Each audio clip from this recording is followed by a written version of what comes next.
Selamat berjumpa kembali kepada Bapak Ibu Saudara-saudari yang dikasihi dalam nama Tuhan kita Yesus Kristus. Salam, semoga damai sejahtera Tuhan kita Yesus Kristus terus menyertai Bapak Ibu Saudara-saudari semuanya. Saya datang kembali di channel Obaja Bono Channel ini mengharapkan Bapak Ibu Saudara-saudari semuanya dalam keadaan baik dan sehat, sehingga bisa bersama-sama menyaksikan, mendengar, dan mengungsikan video ini untuk kita semua. Mudah-mudahan ada membawa kebaikan bagi kita semua. Bapak Ibu yang saya hormati, pada hari ini saya ingin membicarakan rumah panjang dan pemerintahan desa. Bapak Ibu yang saya hormati, pemerintahan desa ini adalah pemerintahan yang dibentuk oleh pemerintah Indonesia. Tetapi pada mula kita merdeka, kita melihat bahwa di rumah panjang itu ada pemerintahan, namanya kampung. Kepala pemerintahannya adalah kepala kampung. Kepala kampung ada wakilnya, kebayan. Dan pada saat itu, di setiap rumah panjang ada kebayan dan kampung.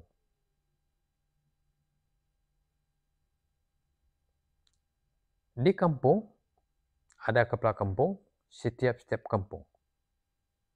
Dan beberapa kampung itu dikuasai atau dikoordinir oleh patih. Dulu ada patih, sekarang pun ada patih. Kemudian patih menguasai beberapa kampung dan patih nanti bertanggung jawab kepada temenggung.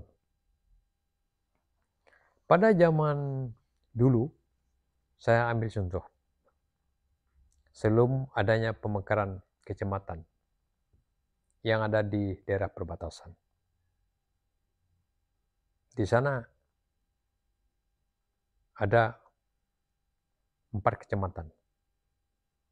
Jadi yang saya maksudkan ini adalah kecamatan yang ada di Kabupaten Kepulauan Sulu yang ada di daerah perbatasan. Sebelum ada pemekaran. Ini misalnya tahun 70, 70, 64, 65, 66. Jadi di Kabupaten Kepulauan Sulu dulu ada 4 kecamatan, yaitu Kecamatan Empanang, Kecamatan Badau, Kecamatan Batang Lupa, dan Kecamatan Baluhulu. Kita melihat dalam struktur pemerintahan di kampung. Tadi di kampung, satu rumah panjang. Ada kepala kampung dan dibantu oleh kebayan.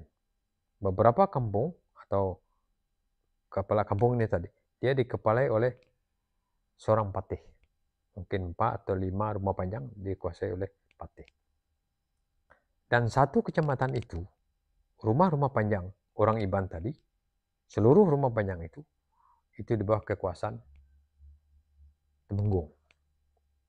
Jadi kalau kita memperhatikan dulu, temenggung berkuasa atas semua rumah panjang yang ada satu kecamatan. Memang ada juga yang ada pembagiannya. Misalnya di Baluhulu zaman dulu ya, ada temenggung yang di Jele Lintang, ada juga temenggung yang diarah ke Kalayam dan sekitarnya. Jadi bisa juga 2 temenggung.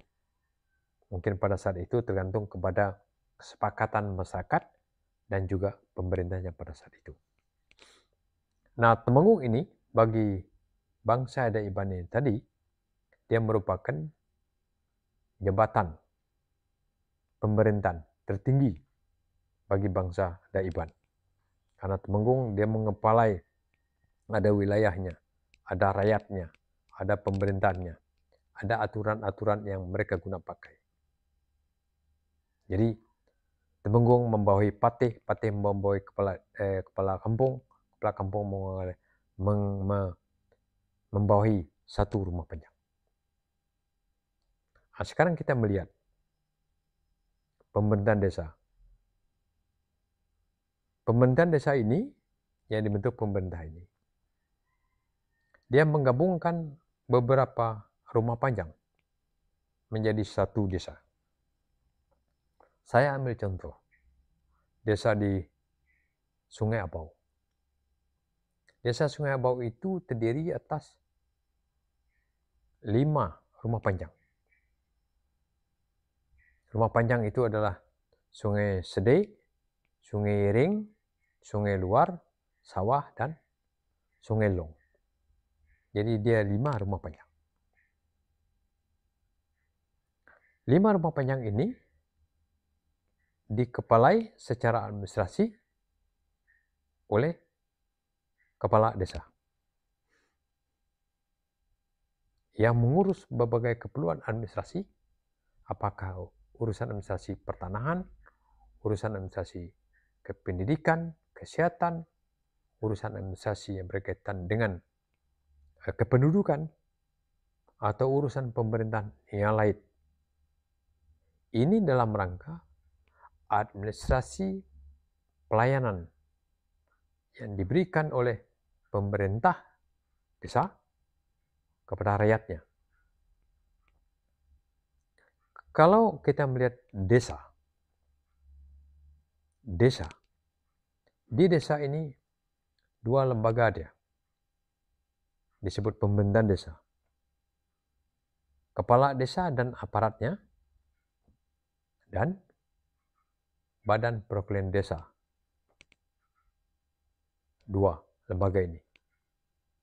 Di bawah kepala desa, saya mendengar sekarang, mungkin ada kepala dusun, ada RW, mungkin ada RT.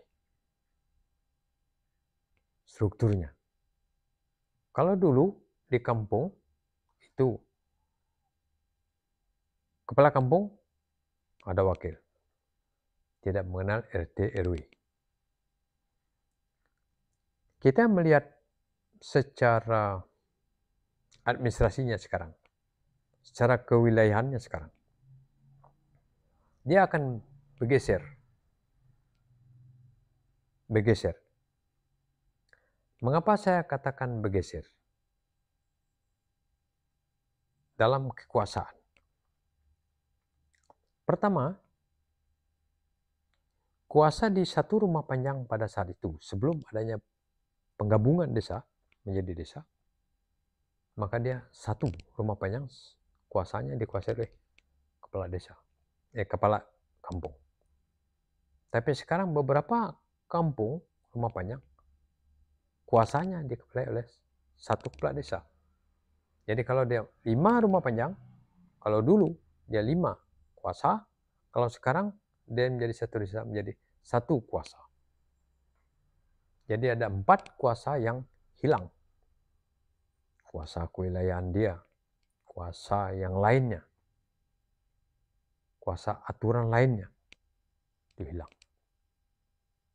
Nah, saya melihat juga Patih sekarang, saya melihat tapi mungkin tidak semua, tapi mungkin ini berlaku, misalnya di Batang Lupar. Patih itu, dia hampir setiap desa ada.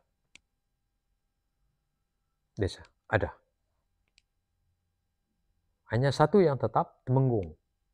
Satu kecamatan dipegang oleh Temenggung. Tapi Patih memegang beberapa rumah panjang dalam atau pada satu desa. Makanya bisa terjadi setiap desa ada patih. Kampung yang dulu yang di-regrouping menjadi desa baru, yang dikumpulkan, maka mereka akan keluarkan patih baru. Walaupun dulu dia bergabung dalam satu patih, tapi sekarang kampung itu bisa berpindah di bawah kekuasaan patih yang lain. Patih yang ada desa yang baru. Saya ambil contoh. Kampung. yang ada di Kecamatan Batalupar. Kampung yang dipegang oleh satu patih. Sekarang dia menjadi bisa 2 desa. Yaitu Desa Menziau dengan Desa Sungai Abau. Di Desa Sungai Abau itu, yang patihnya dulu, rumah panjang dulu, bukan dikuasa patih yang bergabung di Sungai Abau sekarang, tapi dia terpisah. Misalnya, Dusun Sungai Luar, Dusun Sungai Long. Dia bukan patih yang bergabung dengan Dusun Sawah atau Kampung Sawah, Kampung Sungai Sedek, Kampung Ngongkro, Kampung Kadan, Bakoliban, Sungai Iring, Mentebulu, Kelawe, Kluin. Dia satu patih dulu. Satu patih. Sekarang mungkin Sungai Abau satu patih, mungkin Desa Menziau sudah satu patih. Nah, sebenarnya patih ini dulu, dia dibentuk untuk suku. Sekarang bagaimana kalau berlaku suatu rumah panjang yang sukunya lain? Sukunya lain. Misalnya dia bergabung dengan suku lain desanya. Bergabung. Satu rumah panjang bergabung dengan suku lain. Misalnya Taman Benuaka, Balok. Ngongkruh misalnya. Dia bergabung dengan Desa Lebian. Bagaimana kekuasaan dia? Patihnya. Apakah dia di bawah patih Sungai Abau atau dia di bawah patih Desa Menziau? Karena patih tadi, dia patih bagi suku bangsa, bagi bangsa. Bukan patih wilayah pemerintahan, tapi dia patih suku bangsa. Nah ini, kalau tidak dirapikan ulang, makanya tadi, membentuk desa juga, dia mesti memperhatikan sejarah, ya, budaya, adat istiadat, juga wilayah. Jadi bukan sekedar menggabungkan. Karena kita ingin juga suatu pemerintahan itu menggambarkan ciri khas dari negara, bangsa, wilayah yang ada di suatu tempat. Dengan demikian, benar-benar kita menjadi pemerintahan atau kampung atau desa yang menciri khaskan keanekaragaman kita tadi. Bapak Ibu yang saya hormati. Nah makanya tadi, hal-hal seperti ini mesti ada, menurut saya, ditata kembali. Ditata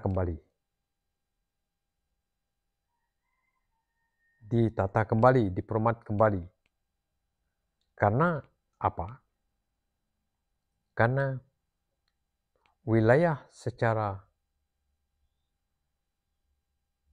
bangsa, suku, dia tidak bergabung dengan wilayah bangsa suku yang lain. Dia punya tersendiri. Sambil orang Iban. Iban ada wilayah tersendiri. Taman Benuaka, dia ada taman Tembalo, dia ada wilayah tersendiri. Melayu ada wilayah tersendiri, Laut.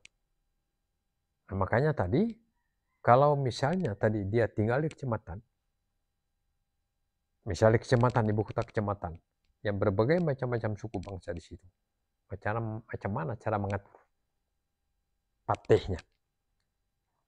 Kemana dia berurusan tentang adat istiadatnya?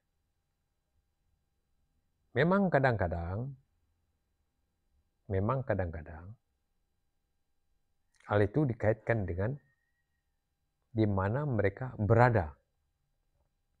Dia akan ngikut itu, akan ngikut patih atau pimpinan wilayah berdasarkan bangsa bersangkutan. Mungkin itu bisa dalam praktiknya, dalam hal kepengurusan wilayah, adat istiadat, perselisihan antar suku, bangsa, perselisihannya tentang wilayah yang berselisih, tentang adat istiadat yang mungkin tidak sama, tapi penerapannya bisa dirundingkan secara bersama-sama. Supaya apa? Supaya nanti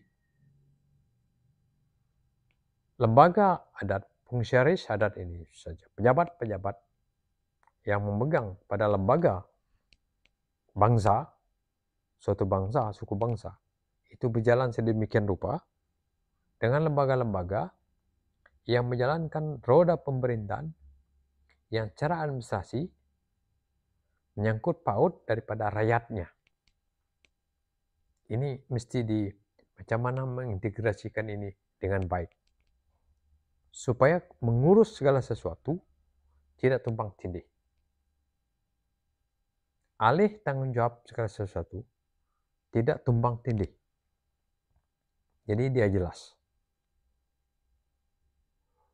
Mesti bagaimana yang perlu dipisahkan, mesti mana yang mungkin secara bersama-sama mengambil satu keputusan dalam hal menjalankan roda pemerintahan yang bersifat suku bangsa dan bersifat pemerintahan dalam tatan negara seperti negara kita anggap sebagai negara baru di Indonesia ini. Jangan sampai ada pertentangan sehingga menimbulkan gesekan yang tidak baik, menyebabkan pembangunan di rumah panjang atau di desa bersangkutan itu bisa terhambat dan terlambat. Nah, ini yang perlu dipahami dengan baik supaya jelas tata laksananya antara kedua lembaga ini tadi.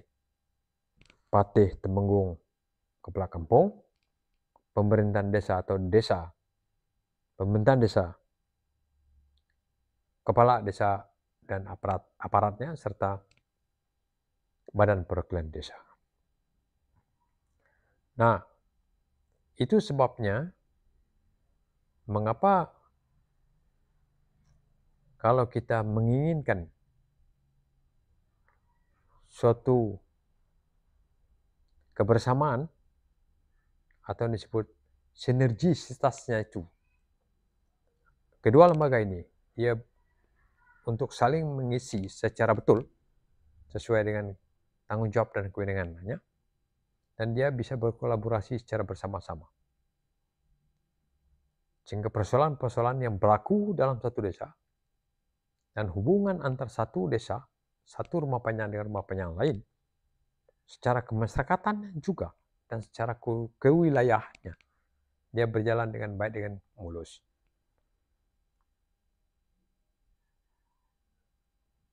Jalan dengan baik, dengan mulus. Dan ini mesti ada aturan atau setidaknya pedoman yang dipakai secara bersama-sama. Biar pemerintahan desa, aparatur pemerintahan desa, dan pejabat atau aparatur lah, anggaplah pejabat yang ada di lembaga kemasyarakatan tadi yang bersifat bangsa atau suku, bisa saling mengetahui secara bersama-sama agar tidak menimbulkan gejolak di masa yang akan datang. Jadi itulah sebagai satu konsekuensi menggabungkan beberapa kampung menjadi desa dan wilayahnya mungkin agak luas, serta kompleksitasnya mungkin akan bertambah, tapi cakupan pembangunan juga mungkin akan lebih luas, lebih besar. Sebenarnya ini juga baik karena bisa dirancang secara bersama-sama. Ya, kalau wilayah lebih luas, lebih enak merancangnya, kegunaannya lebih nampak. Sinergis antara kampung satu dengan kampung lain bisa disusun sedemikian rupa. Dan satu desa dengan desa lain juga bisa mengkolaborasi pembangunan secara bersama-sama. Sehingga dia bisa berbarengan dan hasilnya bisa memberikan manfaat secara kebersamaan antara satu desa dengan desa yang lain, yang berhampiran, yang berdekatan. Demikian juga patih pada satu desa dengan desa lain juga mesti juga berpikir berunding bagaimana mereka mengkolaborasi mengenai penggunaan tanah, wilayah, dan seterusnya pada bangsa bersangkutan. Kalau itu sudah mulai berjalan dan dijalankan, maka benarlah bahwa lembaga adat, fungsionaris adat, pemuka-pemuka masyarakat adat itu bisa berjalan dengan baik. Dan pemerintah desa pun, aparatur pemerintah desa pun punya partner kerja dengan petugas-petugas yang ada di lembaga adat. Itu tadi. Sebenarnya itu lembaga pemerintahan juga, lembaga pemerintah zaman dulu kan, dulu belum kita merdeka, zaman Belanda pun kita sudah ada pemerintahan terdahulu. Sebelum Belanda datang, kita merintah sendiri lah. Sebelum Belanda datang, kita merintah sendiri. Kakek nenek kita dulu lah, yang merintah kita. Maka dia mengajarkan bagaimana kita mengendalikan suatu pemerintahan, mengendalikan rakyat rumah panjang, menjaga wilayah, menggunakan adat istiadat, menggunakan bahasa, bagaimana pembangunan, bagaimana tata cara menggunakan tanah untuk mencari nafkah. Diajar oleh mereka, yaitu kan itu sama dengan pemerintah yang ada rakyatnya. Jadi dia ada wilayah, ada rakyatnya, ada aturannya, ada pejabatnya, ada bangsanya, ada bahasanya, ada seni, ada budayanya. Sudah ada pemerintahan zaman dulu sebenarnya. Tapi ini baru karena kita merdeka sama-sama. Tapi ini jangan dipentangkan, tapi ini mesti dikolaborasikan dengan baik. Sehingga tidak mengganggu pembangunan yang akan berlangsung di wilayah kampung atau desa bersangkutan. Demikian hal-hal ini dapat saya sampaikan. Saya memberikan ucapan selamat dan terima kasih. Semoga selalu sehat. Salam sejahtera, salam bagi kita semua. Tuhan Yesus memberkati. Terima kasih.